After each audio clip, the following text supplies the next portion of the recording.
Okay, hello. Hi. So it's my great pleasure now to introduce Jim Bridenstine. Um, the Mars Society strongly supported Jim for nomination for NASA Administrator. It was controversial at the time because of partisan politics, but he has shown since then very demonstrably that he has been able to elevate the space program above partisanship, which is something very difficult to do in these times. And while I, as many people know, have disagreed with some of his decisions, overall, I think he has done a terrific job. He has greatly elevated and promoted the potential of the commercial sector to open the space frontier. He's relieved us of excessive constraints from overburdens from the Planetary Protection Program. And he has shown, NASA insisted, which is on something that the American people have wanted for a long time, which is a space program, a human spaceflight program that actually is going somewhere. So without further ado, let's hear from Jim Bridenstine. Well, thank you. Let's see. It looks like I'm trying to get my video to work here. All right. Are you able to see me now? Yes, you're looking good. All right. Well, fantastic. Well, Robert Zubrin, I just want to say thank you for having me at this great conference. And of course, the Mars Society does important work in advocating for really our generation going to Mars, and we need it. We need it very, very badly, and we're very grateful for the support that we get from the Mars Society. And of course, Robert Zubrin has really not just through the Mars Society, but even before, when we talk about things like Mars Direct, for example, and The Case for Mars, which is a book that Robert Zubrin brought into my congressional office when I was in the House of Representatives. And of course, I read it cover to cover, and then I said, wait a second, we need to get other members of Congress to read this. I said, can you get me more? And he brought me a whole box of The Case for Mars books. And then, of course, I was able to take those to members of Congress on the Science Committee and other places to get members interested in a Mars mission. And of course, a lot of that work from Mars Direct to The Case for Mars is now really NASA policy. The idea that we're going to use in situ resource utilization to learn how to live and work on another world for long periods of time. The fact that we're going to do a conjunction mission, and the idea that we don't necessarily have to have nuclear propulsion to get there. I want to be really clear. I do 100% support nuclear propulsion. I think it's a critical enabler for exploring more of the solar system than ever before. But there are a lot of things that we can do using technologies that exist right now today to get to Mars that are critically important. And we're all excited about so many of the discoveries that Robert Zubrin was talking about, the life on Mars and the potential for life on Mars going back decades now. But this idea that in the last couple of years we have found liquid water, what we believe to be liquid water, 12 kilometers under the surface of Mars, where it's protected from the radiation of deep space, where we have found that the methane cycles of Mars match the seasons of Mars, which is an indicator of life, not a guarantee, but an indicator. And we have found that complex organic compounds are all over the surface of Mars. And Robert Zubrin properly identified years ago, look, that's not even possible on the moon. But Mars is where that is possible. Now we know that, in fact, there are complex organic compounds all over the surface of Mars. And it goes back to this idea that we know that billions of years ago, Mars had an ocean in its northern hemisphere. 2/3 of the northern hemisphere of Mars was covered in ocean. It had a thick atmosphere and a strong magnetosphere. In other words, Mars was habitable. And all of these ideas that have been promoted now by the Mars Society for all of these years are now proving to be quite true. And it's got so many people throughout the world excited about what comes next. I want to be really clear, because as the NASA administrator, I really don't have any leeway here. I want to be clear. We have not discovered either life or ancient life on Mars. We haven't done that yet. but the probability is continuing to go up. And the more we continue to search, the more we find that all of the ingredients necessary for life as we understand it are there on Mars, or were there on Mars in the past.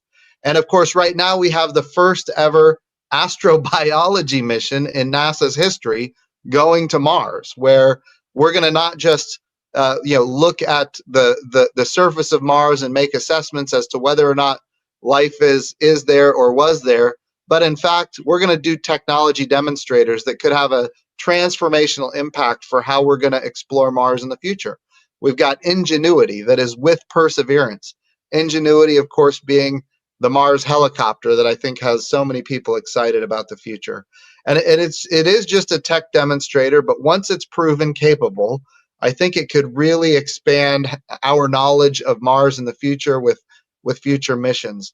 And of course, we want to make sure we do the sample return mission to be able to get an even better understanding of past of Mars's past, to include whether or not there was life there. So there's so many very exciting things that are happening right now as it relates to Mars. And of course, the number one thing that we want to do is send humans to Mars. That is the highest priority of the human spaceflight program.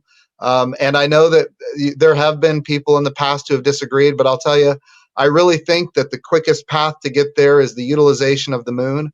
Not to get stuck at the moon, not to get bogged down in the moon, not to have all of our money go to the moon, but as a way to prove the capabilities, to prove the technologies, to show short-term success so that ultimately we can go to Mars.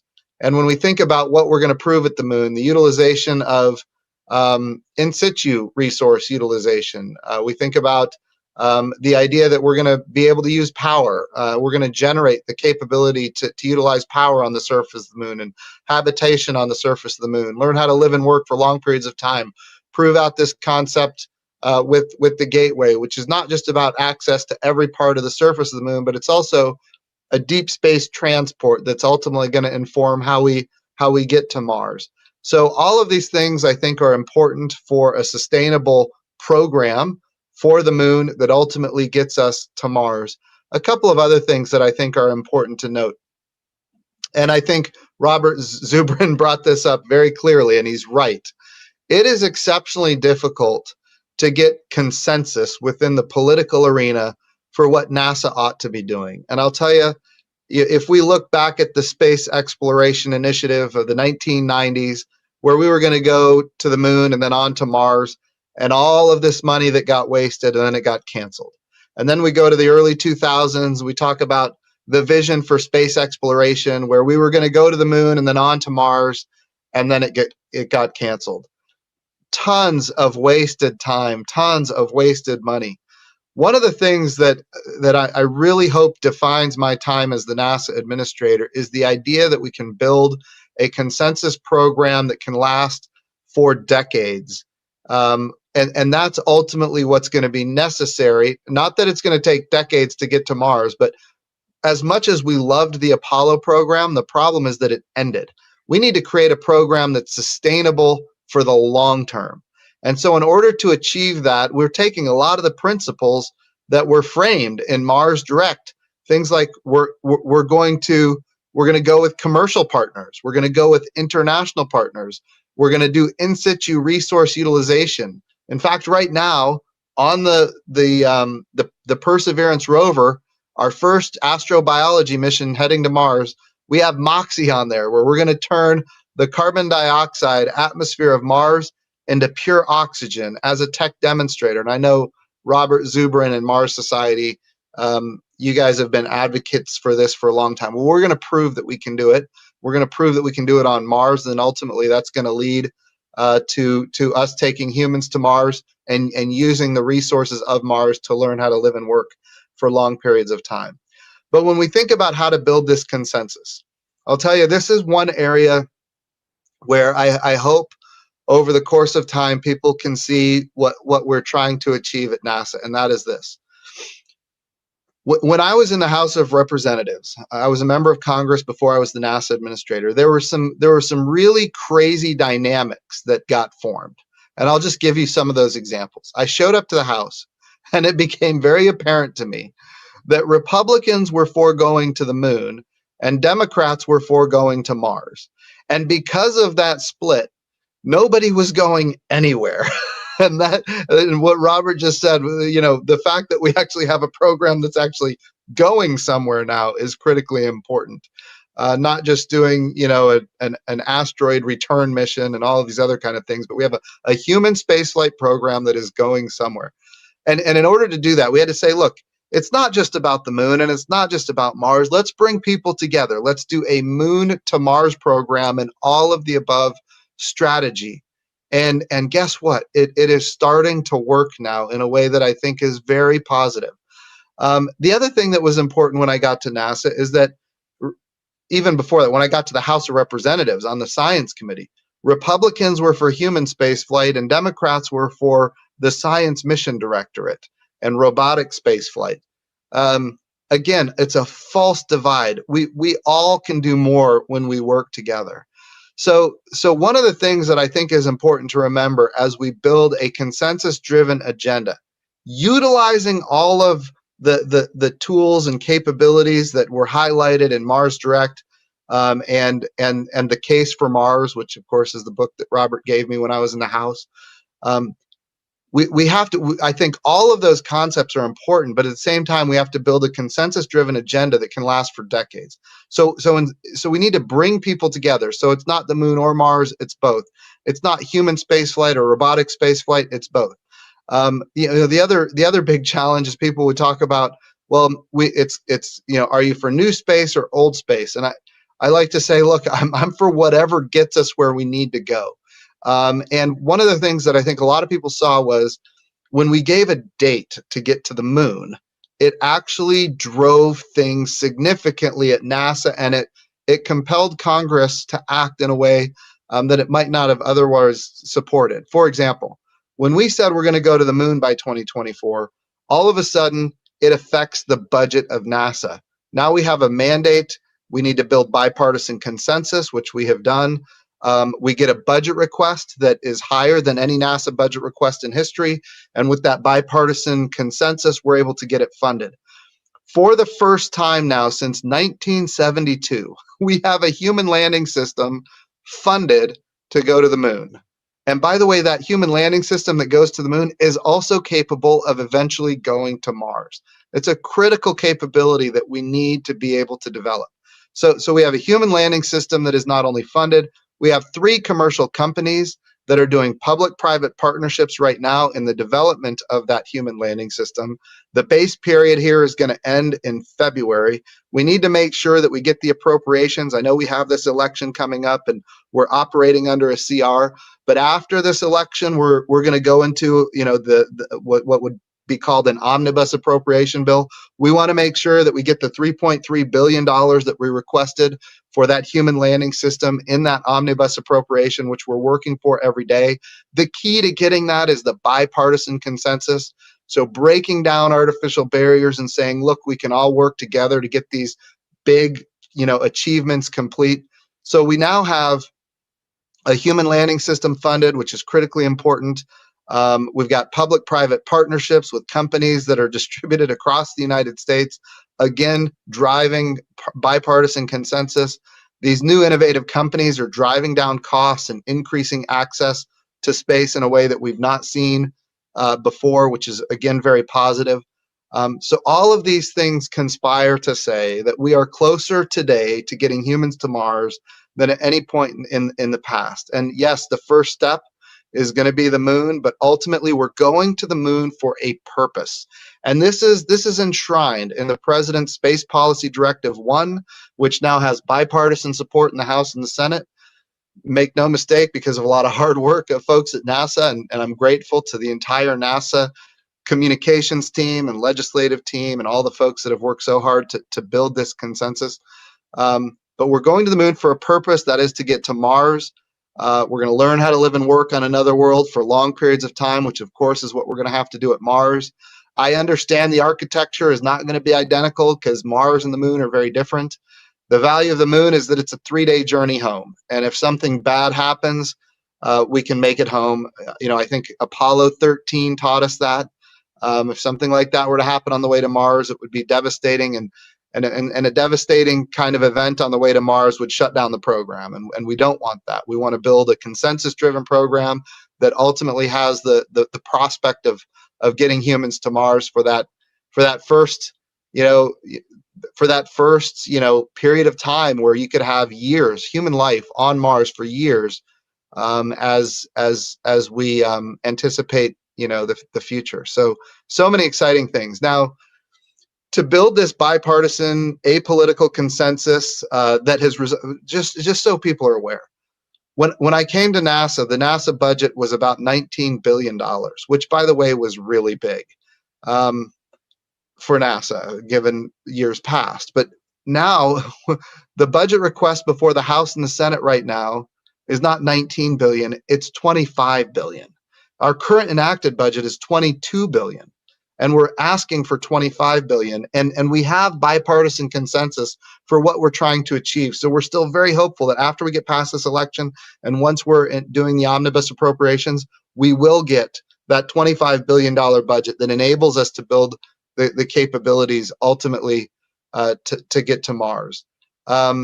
Breaking down the stovepipes and getting people to work together has been challenging, but it's also been important, and it's also what's going to enable this program to move forward. A couple of other areas that I think are important as we build the consensus. People need to understand that the moon is about heliophysics, because it's a repository of data and information from the early solar system. Subatomic charged particles coming from the sun for billions of years hit the moon. The moon doesn't have an active geology. It doesn't have an active atmosphere. It doesn't have a hydrosphere.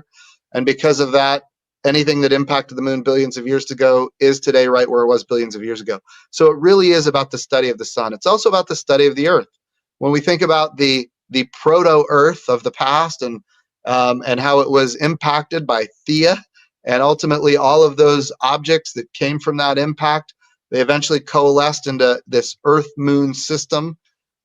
We now know that this Earth-Moon system actually shared a magnetosphere billions of years ago in the past, when that magnetosphere from the moon that actually protected the Earth enabled the Earth to help it enabled life on Earth to prosper in a way that it might not have otherwise been able to.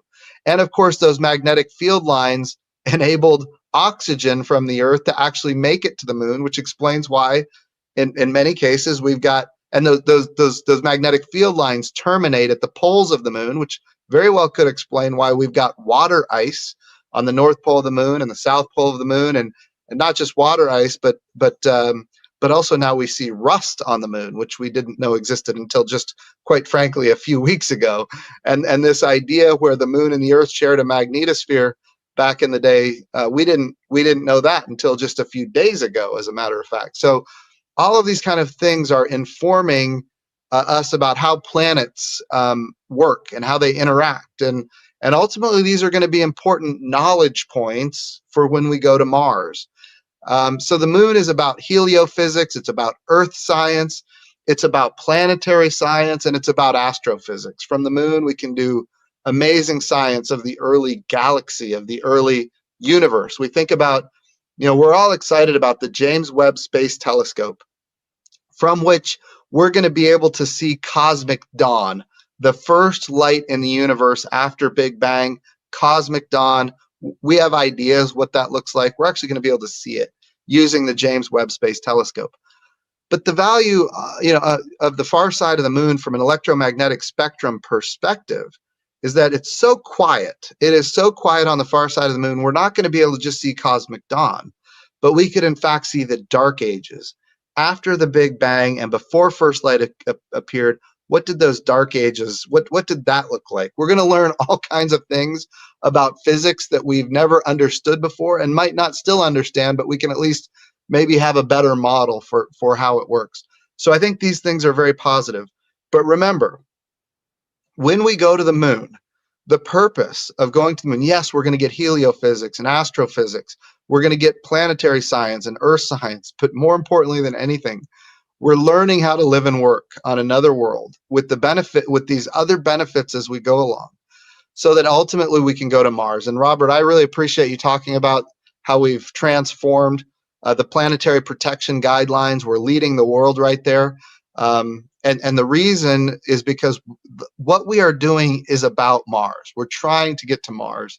And those planetary protection guidelines of the past would have said, look, you can go to Mars, but you can't take a human. Well, we want humans to go to Mars. That's the objective. And so we work towards that every day. So we're bringing people together. It's the moon and Mars. It's human spaceflight and robotic spaceflight. It's Republicans and Democrats working together. It's traditional space and new space working together. We drive the 2024 deadline. It increases the budget with bipartisan consensus. That budget gets passed by the House and the Senate. We have a human landing system now, not only funded, but we have 3 public-private partnerships developing the human landing system. Look, I know this stuff, it sounds like it's maybe not that hard to do, but as I think Robert correctly identified, getting the consensus necessary to get to this point for the last 2.5 years has not been easy, but we're there. And I want to reassure the Mars Society and my good friend Robert, I want to reassure everybody that why we are doing these things is so that we can send humans to Mars, which is, that's in the Space Policy Directive 1, signed by the president, that now has bipartisan consensus in the House and the Senate. So with that, I know I've taken up about 20 minutes. I've got another 10 minutes or so. We can open it up to questions. Thank you so much, Dr. Bridenstine. We have several questions, and I would like to start by asking, how will rocket reusability play a role in Moon and Mars colonization? Yeah, that's a very important question. And the answer is anything we can do that drives sustainability is important. And in my view, having reusable rockets is a key enabler of sustainability. But as Elon Musk will tell you, it's not just reusable rockets. They want reusable everything, which is tremendously valuable. I just saw they're getting ready to launch another Starlink mission, and that's going to be the 5th time that rocket has been used, and it will be the 3rd time that the fairing has been used. So the more we can reuse things, the more the costs come down and the more the access goes up. I hear Elon and others talk about, look, if you were flying from one side of the United States to the other in an airplane, and when you get there, you had to throw away the airplane, none of us would be able to. We couldn't afford to fly, but we reused the airplane hundreds of times and thousands of times. And because of that, all of us have access to fly places around the world. That's what we're trying to do with spaceflight. So that reusability is, I think, critically important. One thing that we have to remember is that Apollo ended because it was so expensive. So when we think about reusability, we have to have reusable human lunar landers. That means that there has to be a place where they can get serviced. How do they get maintenance, and how do they get fuel? And in my view, the best place to do that would be at the gateway in orbit around the moon. And what that represents is, think of it as not so much as a space station in orbit around the moon, which it is, but think of it as a reusable command and service module that enables reusable human landing systems. And again, the architecture that we're creating here initially is for the Earth, but we're going to need a similar kind of platform in orbit around Mars with humans for Mars when we go there as well. So we're trying to create an architecture that enables long-term exploration, development, and even creating a frontier. I've listened to Robert talk a lot, and he goes, "What happened in 1942?" Well, we know that Columbus sailed, but that wasn't the headlines in the day. And in fact, as he would say, there weren't newspapers back then, so there weren't any headlines. But there was all kinds of things happening in the world at the time. What do people remember? They remember Columbus sailing the ocean to come to the New World. And these are the kind of things that we need to be thinking about. What are the architectures we're building today that enable those first sailors to go to Mars? And And a sustainable habitation capability in orbit around the moon that can be replicated or even utilized to travel to Mars, I think is important. Reusability is key. We've got to have power systems on the moon. We need to have habitation on the moon. We need to have reusable transportation architectures to get back and forth to the gateway, and even reusable transportation architectures to get from the Earth to gateway and gateway to the moon. So I think all of these are important for a sustainable lunar and Martian capability for the future. Thank you. And to follow up, Sahim would like to know, how valuable would the propellant that you would save by launching from the moon to Mars be? What can you talk about that? So how valuable? And remember, the big challenge of space travel in general is just getting to space. And I've heard Alan Stern, or maybe others, I've heard a lot of people say it, but the most expensive part of getting anywhere in the solar system is getting into low Earth orbit. Once you get to low Earth orbit, you're halfway to anywhere in the solar system. So, there are a lot of concepts about using the hydrogen of the moon. We thought the moon was bone dry from 1969 up until 2009. Now, I know there will be people out there, well, I knew that the moon had water ice, but we made this big discovery, hundreds of millions of tons of water ice. Well, water ice represents hydrogen. Hydrogen, of course, is rocket fuel, and it's available in hundreds of millions of tons on the south pole of the moon and a lot on the north pole as well. Well, look, if you can crack that water ice into hydrogen and oxygen, if you can have that hydrogen put into cryogenic liquid form and put it into orbit around the moon, that's a tremendously valuable resource for access to a lot of the rest of the solar system. So I think that the value of the moon is that the gravity well is 1/6 that of the Earth. So it's really hard to take off planet Earth. It's not that hard to take off the moon. We look at the Apollo program. We look at how really small engines, it took a very small engine to launch off the surface of the moon with Neil Armstrong and Buzz Aldrin, and of course the 5 moon missions that came after that. At the same time, there's no atmosphere on the moon, so you don't have all the aerodynamic fairings and all of the heavy equipment to get through the atmosphere. So if you look at the ascent module for the moon, it looks like a, I don't know, like a Volkswagen Beetle or something. It's just a little capsule, and it's not aerodynamic, and it doesn't look that fancy, and it certainly doesn't have that much power, and it doesn't need to, because the moon is 1/6 the gravity well of the Earth, and it has no atmosphere. So you can easily get off the surface of the moon. And if we could get that hydrogen using power on the surface of the moon, get that hydrogen into orbit around the moon, that could very well, and this is not currently our plans. I'm just kind of casting a little vision here, but you could easily talk about sending a lot of different missions, different places in the solar system, if we could start from a very low gravity well like the moon, and in fact have the propellant necessary in orbit around the moon. Thank you so much. And I think we have time for one last question from Ron. He would like to know about the challenges of long duration crew missions in microgravity. And are there any proposals for a rotating spacecraft with artificial gravity? And if not, how can someone submit a proposal to NASA for that? Yeah, that's a great question. You can certainly submit unsolicited proposals to NASA. You would do it through the Human Exploration and Operations Mission Directorate. If you want to do a technology demonstration, you would do that through the Space Technology Mission Directorate. As of this point, we don't really have any plans to send, rotating kind of architectures to Mars for the purpose of creating artificial gravity. I can tell you, I've read the case for Mars, and I understand, Robert Zubrin's vision for, spinning, a rocket body and tying it to the capsule and spinning them with a cord attached to them, and it creates just enough. It's a wonderful concept. There's probably room for that kind of technology demonstration, I would imagine, for sure. I think probably maybe not a better approach, but a different approach that we're working on every day, is just going faster.